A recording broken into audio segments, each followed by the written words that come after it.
From the moment you take your first breath, the clock starts ticking. Each second one step closer to the end.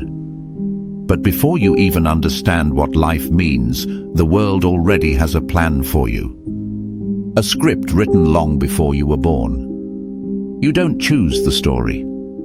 You're born into it. When you're young, you dream. You dream of flying, of running free, of doing something that matters. But then you're sent to school. Not to learn who you are, but to learn how to obey. How to sit still. How to follow orders. How to fit into the machine. They call it education, but what it really is conditioning. From the start, they teach you not to think differently, but to think correctly. To color inside the lines, to get the right answers, and never to question why the system exists in the first place.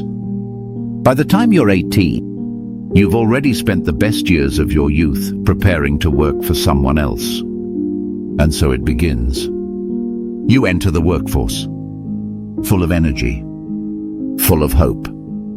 You believe in the dream, a career, a paycheck, a future. But before you know it, the days start blending together. The alarm clock becomes your master. You wake up tired. You rush to work. You sit for hours under artificial light. And you repeat the same thing again tomorrow. They call it a job. But it feels more like a cage. The system never wanted you to be free. It wanted you to be useful. Useful to the corporations. Useful to the taxes. Useful to the debt that keeps the machine alive. You start climbing the ladder. You tell yourself, I'm doing this for my future. You buy the car, the apartment, the new phone. You smile in pictures, but inside you're exhausted. Every raise comes with a new expense. Every promotion comes with less time. And every year you feel your soul slowly fading. You were told that hard work leads to success. But nobody told you that success was designed to keep you working forever. You were never meant to win. You were meant to chase. Society was built on control, not freedom. You were never free. You were managed. Every system around you, education, banking, employment, was created to turn people into obedient producers. You work. You spend. You borrow. You repeat. And if you stop, the system collapses. So they make sure you never stop. They feed you fear, fear of being broke, fear of being jobless, fear of being left behind. And in return, you give them your life. But it wasn't always this way. Once people lived differently. Families had land. They grew their own food. They built their own homes. They worked for survival, not profit. There were no bills, no rent, no cost of living. There was only living. Communities helped each other. If one man harvested wheat, another shared his milk. If someone built a barn, everyone lent a hand. No contracts, no interest, no deadlines, just humanity. But then industrialization came, the promise of a better life. Machines replaced men. Factories replaced farms. And slowly, self-sufficiency died. We became dependent on systems we don't control, on companies that don't care, on governments that keep us busy. Busy working, busy spending, busy aging. Then one day you wake up. You're 40. Half your life is gone. You look back and you can barely remember living. The dreams you once had feel distant, like they belong to someone else. You think, just a few more years, then I'll rest. But rest never comes. Bills pile up. Children grow older. Your body aches, but there's no time to stop. You're trapped in a cycle of survival, not living, just existing. And all the while the system keeps whispering, keep working. You're almost there. Almost where? Retirement. A few years of peace before you die, and then you retire. The same system that took your best years now gives you a pension, a fraction of what your life was worth. You finally have time, but your body is tired. Your eyes are weak. Your dreams feel childish.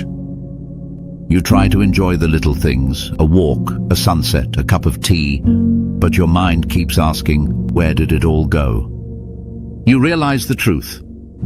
You traded time for money and money for survival, but never got to live. Now you sit in silence, counting the years you have left, wondering how much longer before the clock stops ticking. This is the nightmare no one talks about. We call it the rat race for a reason. You run endlessly, chasing a piece of cheese that was never meant for you. They teach you to be proud of your chains, to celebrate the grind, to post your 9 to 5 as a badge of honor. But deep down you know this isn't living. You were taught to be obedient, not free. You were told to follow, not to think. The modern world doesn't need slaves in chains. It needs slaves in debt. Slaves who smile while they work. Slaves who think they're free because they can choose what brand to buy. This is psychological slavery. And it's everywhere. Some people wake up. They see through the illusion. They realize that normal life is not freedom, it's control. They leave the cities. They start their own farms. They build small communities. They trade skills, not hours. They value time more than money. They're not rich, but they are free. Because freedom is not about what you own. It's about what owns you. At 70, the world slows down. You look in the mirror and barely recognize the person staring back. Wrinkles tell the story of a life spent working, not living. You think about all the somedays you promised yourself. Someday I'll travel. Someday I'll rest. Someday I'll live. But someday never came. Now the days blend together, medicine, television, silence. You start to wonder, was this all worth it? All the stress, all the hours, all the years traded away, for what? A house you'll soon leave behind. Money you can't take with you. A body too old to enjoy what it worked for. This is the 70-year-old nightmare to finally realize at the end of the race that the prize was never real. If you're still young, listen carefully. Don't waste your best years chasing approval. Don't trade your time for comfort. And don't believe that working yourself to death is honorable. Learn to live with less. Grow your own food. Spend time with people who make you feel alive. Use your hands, not just your phone. Because life isn't about reaching retirement. It's about remembering what it feels like to live. You don't owe the system anything. You owe yourself freedom. The world will keep trying to control you. It will tell you to work harder, to buy more, to chase what doesn't matter. But one day the clock will stop. And when it does, will you have lived? Or will you have worked your whole life waiting to start? The choice was always yours.